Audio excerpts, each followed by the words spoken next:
Hi guys, and welcome back to Fit with T. I hope you guys are good. The new track and field season is upon us, or maybe it's even started at the point that you're watching this video. So if you haven't yet set your goals, now is definitely the time for you to do that. We've all heard that phrase, if you fail to plan, you plan to fail. I've spoken about it in this video as well, so check that out if you haven't checked that out before. But I'm going to give you guys 5 different areas for you to set goals for the new season so that you can have the best season possible. So let's get into it. So the first area, the first P that you want to set goals in is your performance. Your performance goals. Obviously as an athlete, that's like a given. I'm pretty sure your goal is which is what everyone says. You want to run a PB. We want to get faster, we want to jump further, we want to jump higher, whatever your event is, that's what you want to do. And so of course, I want to run a PB, might be on your goals, but let's break up performance a little bit further than personal best. Of course you can write that down, but your performance might also include what position you might want to come at a certain championship. So let's say you want to come top 2 or top 3 in your national champs because you actually want to qualify for an international championship. So if this year you've got the World Championship, let's say it's that, or the indoors, for example, if you live in Europe, we've got the European Indoor Championship. Let's say you wanted to qualify for that. Or maybe it just might be I want to go to Bucks. If you're in Britain and you're at university, I want to go to Bucks, I want to come top 3, I want a medal. I want to go to English schools if you're here in England. I want to go to English schools, I want a medal at English schools. So it might be to get to a championship, it might be to get to a final, it might be to medal. So thinking about your performance, what are your performance goals for this season? So the second area that you might want to set goals in is your process. We're going to call them process goals, and in this I'm talking about execution. Okay, so you've got a goal to run a PB, you've got a goal to get to a certain competition, etc. And this goal process is talking about how you're going to execute that goal. So the technical things that you might need to do that's going to enable you to perform the way that you want to perform, right? So for example, if you're a sprinter, you might say, I don't want to pop up after my 3rd stride, I want to stay down for a little bit longer. So that might be an execution goal for you. I want to make sure that I'm using my arms effectively, I'm using the correct arm action when I'm sprinting. Okay, I want to get better at my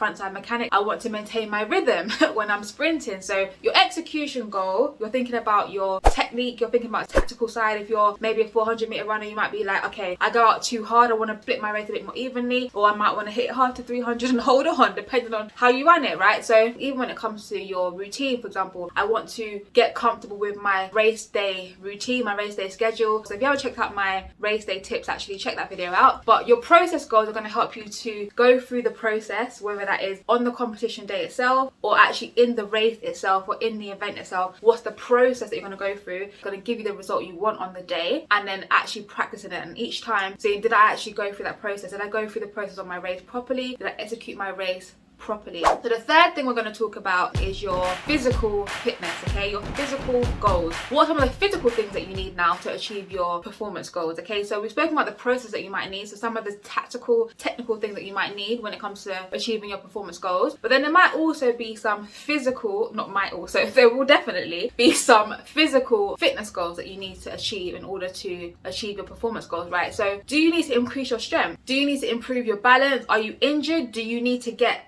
a certain area of your body fit again? Do you just need to improve your endurance, your speed, your power? What are some of the physical goals that you want to achieve this season that's going to enable you to get to that performance goals that you're thinking about? So really identifying those things, writing them down, and then working towards them. Obviously you would have been working towards them already so far in this winter training, but if you are doing indoors, then indoors is a great place to see where you're at, and then of course you can reassess your goals off of that to see what other things you still need to work on. So I've got 2 videos, one that talks about why you should do indoors and one that talks about why you shouldn't do indoors. So check those videos out if you're undecided and you need a bit of a nudge in either way, or you're not sure, you need some help in deciding, then check those videos out and hopefully they're helpful for you. So if you are enjoying the video so far, guys, please give it a big thumbs up to help me accelerate my channel, to let the algorithm know so that more athletes like you can see this video. But the 4th P and the 4th area that you want to set goals in for this new athletic season is going to be in your psychology.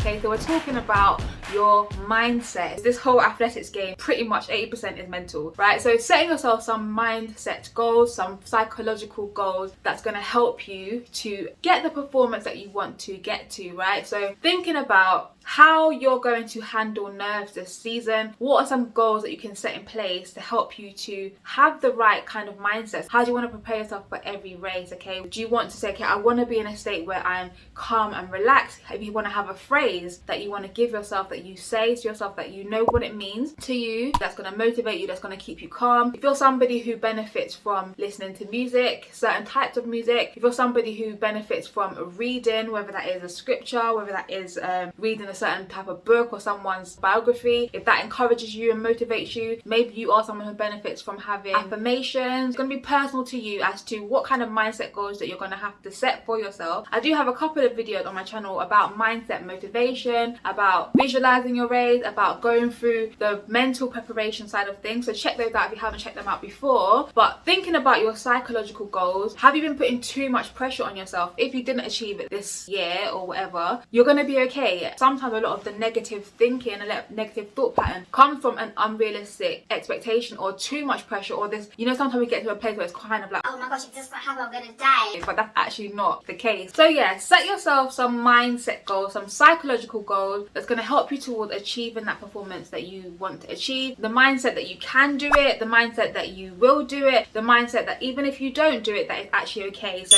having a balance between all of those kind of three areas, but figuring out what's going to work for you and what kind of mindset goals you want to have this season that's going to help you to get to where you want to get to. Last but not least, the fifth area that you want to set goals in, and the fifth P for this video, is actually people goals. Okay, so this is a bit of a different one, but you might want to have some goals when it comes to people. You might be in a position now where maybe you're self-coach, maybe one of your goals is actually, I want to have a team, I want to have at least one other person on my team, and that person could consist of maybe a physio or an osteopath or a sports masseuse or something like that. Maybe it's a case where you want to thank the people on your team. That's your goal for this season, where you realize you haven't been that thankful, you haven't been that grateful, you've been grateful inside but you haven't actually expressed it. Then maybe one of your goals is, okay, I actually want to create a post about the people that have helped me, or I want to take the people that have helped me out for dinner or buy them a gift this season. That's actually one of my goals. Maybe you're one of those people that doesn't like to tell people when you're going to compete. Maybe this season you might want to have a goal where I'm going to tell my friends and family when I'm competing. I'm going to actually let people know, giving them a chance to support you. A lot of time we might say, oh, people don't support me, blah blah blah, but do you give them the chance to actually support you? Do you let them know? It might be, I want to get a sponsorship this year, or maybe it may even just be that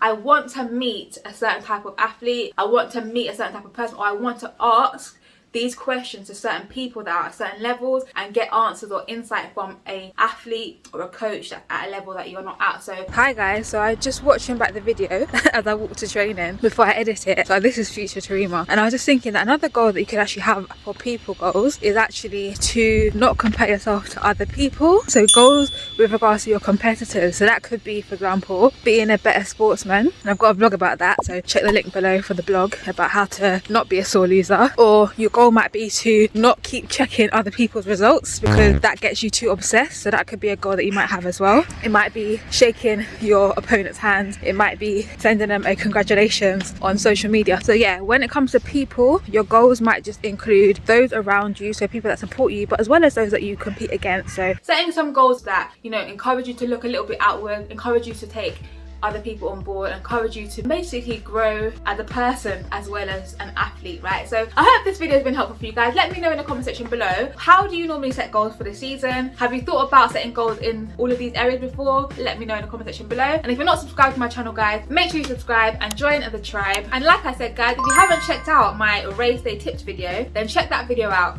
over here.